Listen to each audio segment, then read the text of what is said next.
লালমনিরহাটের পাটগ্রামের সাপ্পারবাড়ি সীমান্তে ভারতীয় সীমান্তরক্ষী বাহিনী বিএসএফের পুশিন চেষ্টা ব্যর্থ হয়েছে। রোববার রাতে বিএসএফের দাওয়াকুমারী ক্যাম্পে একটি টহল দল ওই সীমান্ত দিয়ে লাইট বন্ধ করে 5 জনকে বাংলাদেশে পুশিনের চেষ্টা করে।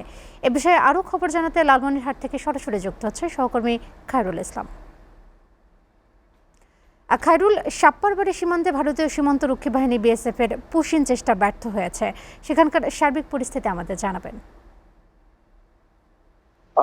রোদেলা লালমনিরহাটের যে সীমান্ত রয়েছে, অর্থাৎ 61 বিজিবির অন্তর্গত তিস্তা ব্যাটালিয়নের পাটগ্রাম উপজেলার শ্রীরামপুর ইউনিয়নের সেখানে যে সীমান্ত রয়েছে, সেই সীমান্তে কিন্তু আমরা জেনেছি যে গতকালকে রাতে অর্থাৎ 156 বিএসএফ ব্যাটালিয়ন এর দাউয়াকুমারী ক্যাম্পের একটা বিএসএফ ছিল, তারা কিন্তু লালমনিরহাটের এই সীমান্ত দিয়ে 5 জনকে পুশিন করার চেষ্টা করে। তবে স্থানীয়রা কিন্তু তাৎক্ষণিক সেখানে উপস্থিত হয় এবং স্থানীয়দের সেখানে উপস্থিতি থাকে। স্থানীয়রা সেখানে প্রস্তুত ছিল, স্থানীয়রা সেখানে সজাগ ছিল এবং তাৎক্ষণিক বিজিবিকে তারা তথ্য দিলে লালমনিরহাটে যখন তাদেরকে বিজিবিকে যখন তথ্য দেয়, তথ্য দেওয়ার পরেই আমরা দেখেছি যে সেই যাদেরকে পুশিং করতে নিয়ে আসা হয়েছিল তাদেরকে কিন্তু সেখান থেকে নিয়ে এক প্রকার লেজ ঘুরিয়ে পালিয়ে যায়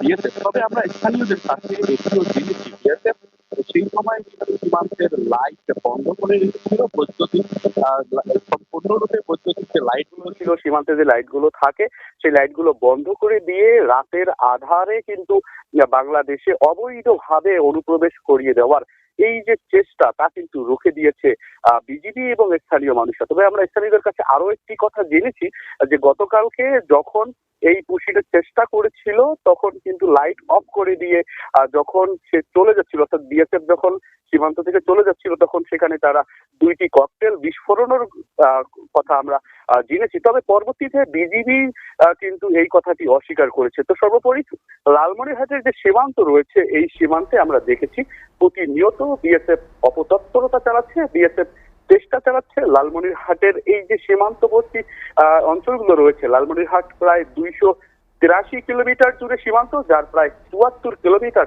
অরক্ষিত সীমান্ত। এই অরক্ষিত সীমান্তগুলো দিয়ে চেষ্টা করছে ভারতের যারা নাগরিক, ভারতের প্যান কার্ড, আধার কার্ড ধারণ করে তাদেরকে বাংলাদেশে অনুপ্রবেশ করিয়ে দেওয়ার চেষ্টা।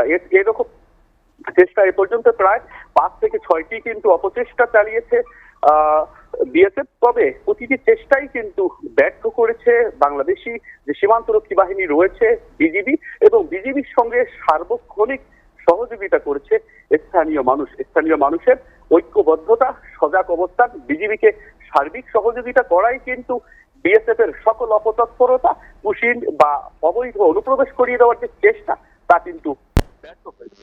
রোদেলা, এই ছিল লালমনিরহাটের সীমান্তের খবরাখবর। খায়রুল, আপনাকে ধন্যবাদ।